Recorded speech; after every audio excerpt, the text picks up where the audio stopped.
Línea 3, un tren con 20 años de espera, el tema que tocamos hoy aquí en Ruta 44.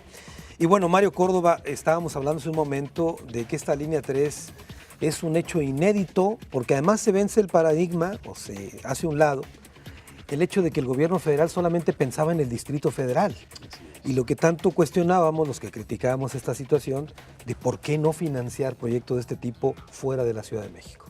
Sí, yo creo que con el gobierno de Peña Nieto, el tema del transporte ferroviario en pasajeros alcanza otras magnitudes. Es un tema que en gobiernos anteriores, incluso federales, se dejó atrás y me parece que este gobierno retoma el tema del transporte ferroviario en pasajeros, ¿no? Claro. Puedes ver el impulso al tren a Toluca, a Querétaro, incluso con la posibilidad que se extienda a Guadalajara si los estudios de costo-beneficio lo permiten, pero seguramente induciéndolo a Querétaro, la siguiente etapa es a recobrarlo a Guadalajara, ¿no? Entonces el tema ferroviario, qué bueno que finalmente se retoma.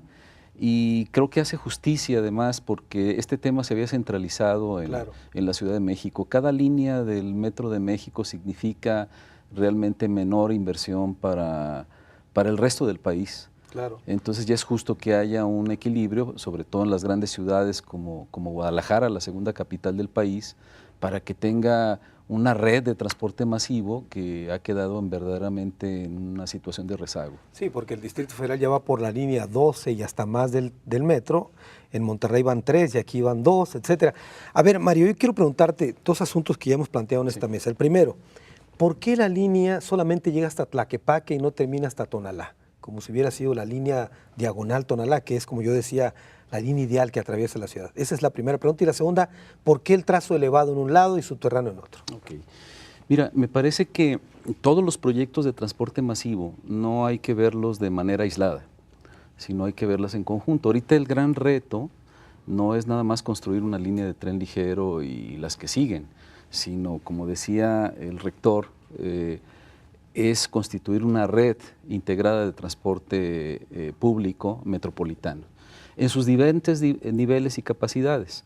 Entonces, las líneas del tren y las subsecuentes, porque el sistema tiene que seguir creciendo, dado que es el transporte masivo el elemento troncal, estructurante del ordenamiento de una metrópoli, debe complementarse con otros medios, con niveles de transportación masivo de menor capacidad, pero igualmente importantes. Ahí entran los BRTs y todas sus variantes, o líneas de transporte de altas especificaciones, hasta llegar al nivel de servicio de penetración a áreas urbanas y de cobertura, sobre todo ahora que nuestras ciudades han crecido de manera dispersa, desafortunadamente.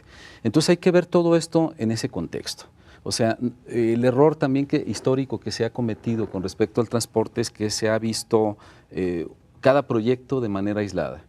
Cuando terminamos la línea 1, a mí me tocó participar en la parte ejecutiva, realmente se dejó con el tiempo el nivel de competencia de los medios de transporte de autobuses. Entonces le venía quitando demanda. Y luego se metió un sistema alimentador y luego se retiró. Si te fijas, la línea 1 carece de un sistema alimentador. Y luego la línea 2, todo el proyecto urbano que había de Ciudad Oriente, las reservas estaban hacia Tonalá, con todos los sucesos que ya conocemos, ese proyecto no se culminó y entonces la ciudad, en lugar de crecer bajo el concepto que Jorge Camberos había impulsado junto con un grupo de urbanistas destacados en el 82, con el único plan de ordenamiento que ha tenido esta ciudad, se creció de manera dispersa y desordenada hacia el sur en lugar del oriente de la ciudad. Donde estaban las reservas para crecimiento. Bueno, ahorita regreso más contigo para que nos aclares el otro punto, pero quisiera preguntarte, Ernesto, parece, como dice Mario, que se hacen proyectos por ocurrencias o no se terminan los sistemas. Quiero pensar en el caso del macrobús, que solamente hay una línea. Ningún sistema por sí mismo es malo. El problema es que solamente se hace aislado y no se hace una red. Sí, yo creo que es algo que venía pasando, que por lo que yo veo en este gobierno, lo que se pretende es justamente avanzar en ese sentido, en crear ya un proyecto insisto, trascienda a los gobiernos, para que pueda resultar, pueda incluso abaratar costos, porque hacer un estudio de una línea y luego que no se lleve a cabo, llega otro gobierno, hace otro estudio, o sea, se va el dinero en puros estudios, cuando creo que tenemos bastantes expertos, gente como Mario, como Fidel, que conocen perfectamente la historia completa de esto, están metidos y conocen cómo van siendo los crecimientos en la ciudad, por qué se dispersan de un lado, por qué no se dispersan del otro, y ellos son quienes tienen el conocimiento tal para poder encauzar estos estudios y que se paguen una sola vez. Se pagan una sola vez y lo que sigue de ahí es simplemente hacer la ejecución de la obra, ¿no? Que si de alguna manera hay que hacer algunas correcciones, como en todo proyecto, claro, se hacen, pero el costo es menor. Sí, porque yo recuerdo que se hicieron estudios de origen y destino varios y se pagaron varios millones, pero si no tiene utilidad práctica, ¿para qué los estudios? ¿No? Fidel, te corté la idea cuando estabas contando la historia, pero se me figura que si nos cuentas toda la historia no nos alcanza el programa. Entonces, vamos dejando la línea 1 y 2, tú participaste en ambas. Yo te quiero preguntar, ¿cuál es tu participación ahora en la línea 3? ¿Cómo la ves? Bueno, yo por lo que lo veo, no soy funcionario, desde luego. Claro. Pero viéndolo, realmente es una gran necesidad, definitivamente. Esta obra, como quiera que sea, deberá de hacerse. ¿Por qué razón?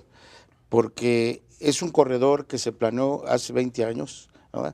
Y precisamente ya era en aquel entonces una necesidad, claro, con una visión paulatina de su desarrollo.